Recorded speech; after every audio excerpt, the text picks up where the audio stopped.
Bismillahirrahmanirrahim. Assalamualaikum warahmatullahi wabarakatuh. Alhamdulillah, di kesempatan kali ini kita akan belajar kembali di tema 3E kelas 3 subtema 1 tentang keadaan cuaca. Nah, di sini kita akan belajar perubahan cuaca dan pengaruhnya bagi manusia. Kita juga akan belajar persatuan dan bekerja sama dalam persatuan. Lalu kita akan pelajari pola irama dalam lagu. Dan kita juga akan belajar bilangan pecahan ya. Yuk kita ikuti pembahasannya. Yang pertama kita perlu pahami terlebih dahulu apa itu cuaca. Cuaca adalah keadaan udara yang terjadi di suatu tempat dalam waktu singkat. Indonesia memiliki 4 jenis cuaca, yaitu cuaca cerah, kemudian cuaca berawan, cuaca mendung, dan cuaca hujan. Dengan cuaca yang berbeda dan berubah-ubah setiap hari, tentu dapat membuat kegiatan manusia ikut berubah.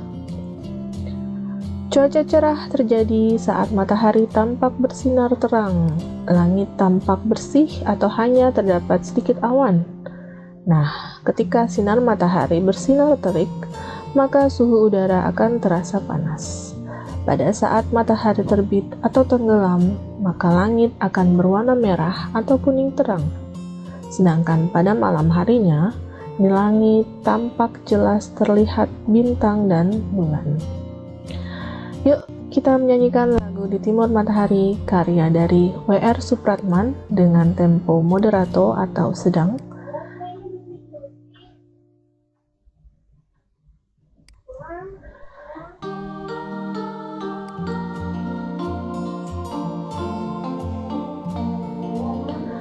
Di timur matahari mulai bercahaya, bangun dan berdiri kawan semua, marilah mengatur barisan kita, pemuda-pemudi Indonesia.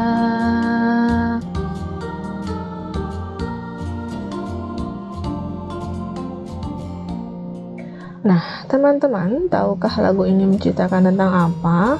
Ya, lagu ini menceritakan tentang matahari. Lalu makna dari lagu tersebut apa? Ya, lagu ini bermakna kehadiran matahari sering diumpamakan sebagai pertanda datangnya suatu harapan. Oke, cuaca cerah tadi sudah kita bahas ya. Selanjutnya cuaca berawan. Cuaca berawan terjadi jika banyak terlihat awan di langit.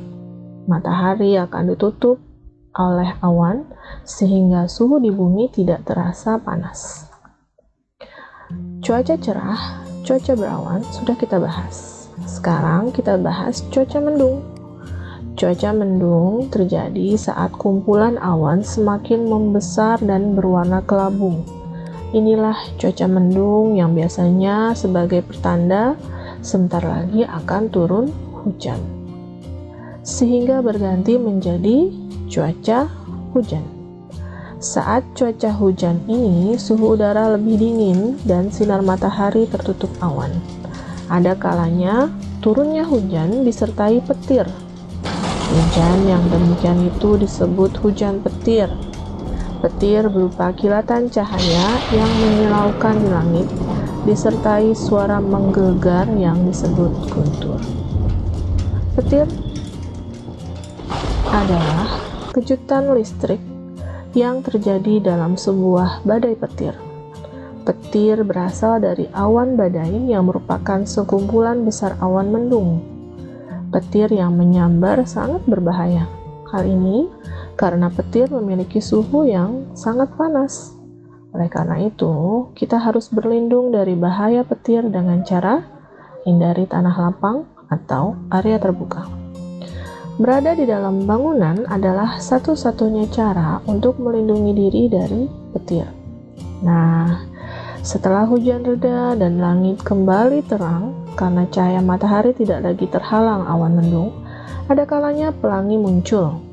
Pelangi tampak indah di langit, tersusun dari beberapa warna yang beragam, menjadikan pelangi tampak indah. Demikian pula dengan keberagaman suku bangsa di Indonesia.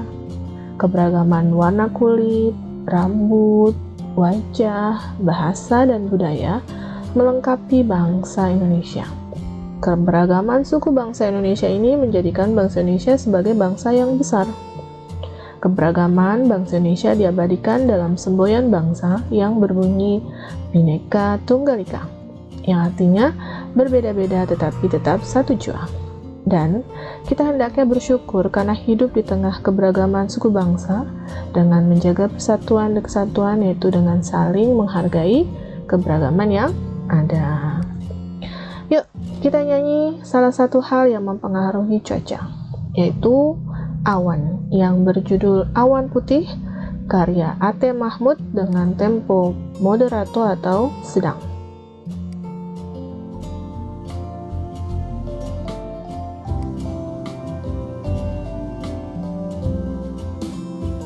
Kulihat awan seputih kapas, arak berarak di langit luas. Andai ku dapat kesana terbang, akan ku raih, ku bawa pulang.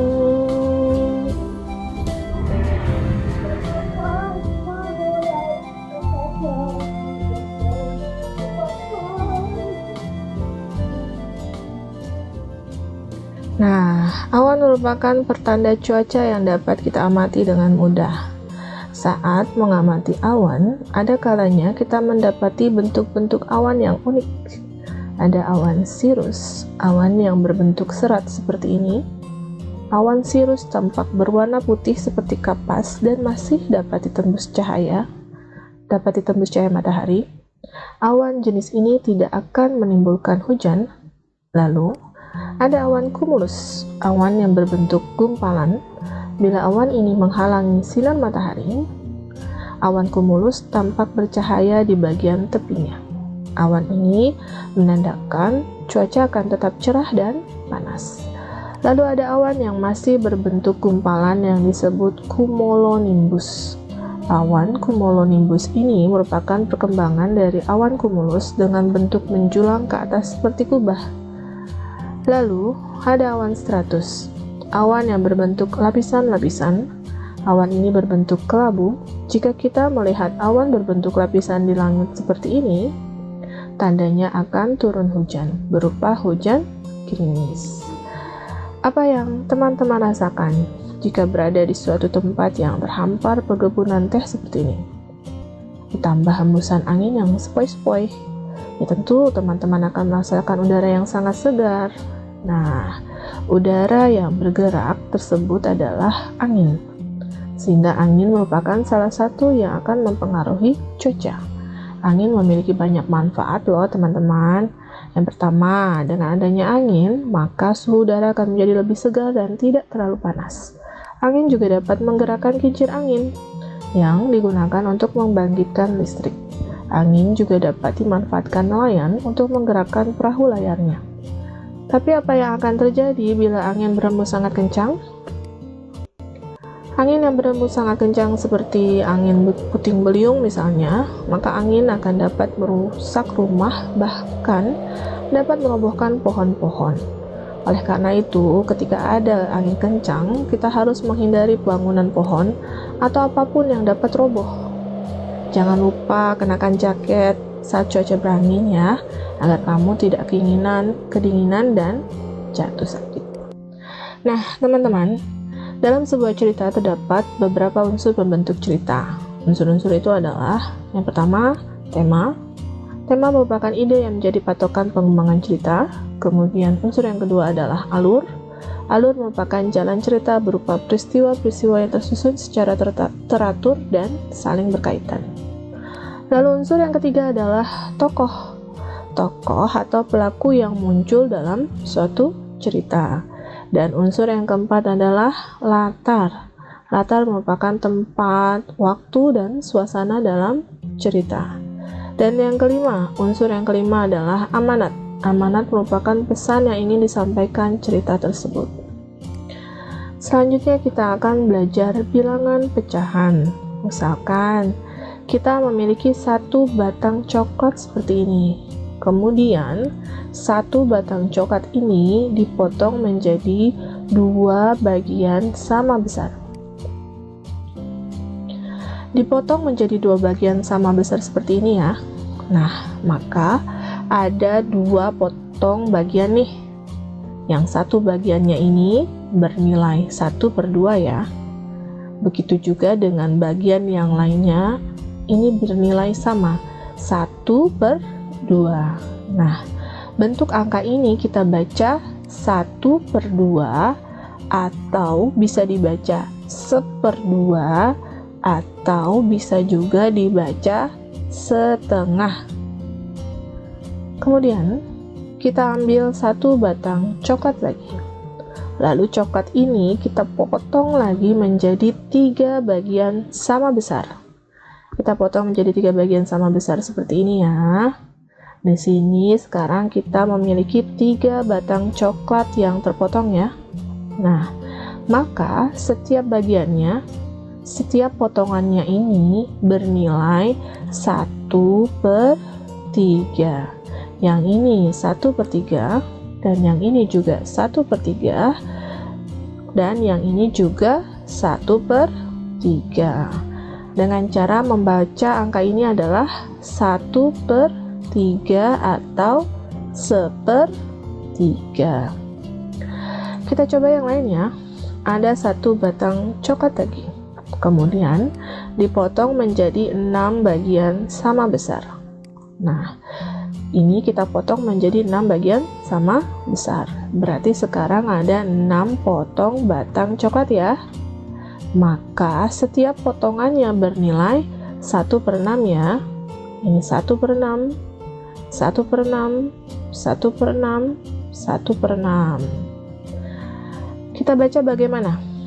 Ya, 1/6 atau bisa juga 1/6. Begitu ya. Nah, bilangan ini dibaca 1/2 atau 1/2 atau setengah. Lalu bilangan ini dibaca 1/3 atau 1/3, dan bilangan yang ini dibaca 1/6 atau 1/6. Bilangan-bilangan ini kita sebut sebagai lambang pecahan. Dan cara bacanya, tulisannya ini disebut dengan nama pecahan. Kemudian angka di bagian atas per disebut pembilang. Dan angka yang di bawah dan angka yang berada di bawah per ini disebut penyebut.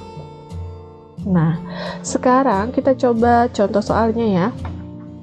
Tulislah bilangan pecahan untuk setiap bagian dari gambar berikut. Ini sebuah lingkaran yang sudah dipotong menjadi beberapa bagian yang sama besar. Dan beberapa bagian. Yuk, kita hitung ya. 1, 2, 3. Ya, ada 3 bagian. Ada 3 potongan. Maka setiap bagiannya ini bernilai 1/3, 1/3, 1/3. Mudah kan? Kita coba contoh yang lainnya. Di sini kita punya tabel. Ada untuk gambar pecahan, bagian berwarna, lambang pecahan, dan nama pecahan. Perhatikan lingkaran ini ya, yang sudah dipotong sama besar. Menjadi berapa bagian? Kita hitung ya, ada berapa banyaknya? 1, 2, 3, 4, 5, 6. Ada 6 bagian. Berarti bagian yang diwarnai ini bernilai lambang pecahannya apa? 1/3. 6. Kemudian nama pecahannya berarti cara membacanya bagaimana? Ya, 1/6 atau 1/6 juga boleh. Berikutnya, bentuk yang lain. Ini ada bentuk persegi panjang dipotong sama besar. Kita hitung ya, ada berapa banyak potongannya? 1, 2, 3, 4, 5, 6, 7, 8. Ada 8 bagian. Berarti bagian yang diwarnai ini lambang pecahannya 1/8. Dan nama pecahannya berarti 1/8. Nah, teman-teman, apakah sampai di sini bisa dipahami dengan baik? Insya Allah bisa ya. Oke, ini dulu pembahasan kita di subtema 1 tentang keadaan cuaca. Terima kasih. Mudah-mudahan bermanfaat ya. Nantikan video berikutnya di subtema 2 tentang perubahan cuaca. Wabillahi taufiq wal hidayah. Wassalamualaikum warahmatullahi wabarakatuh.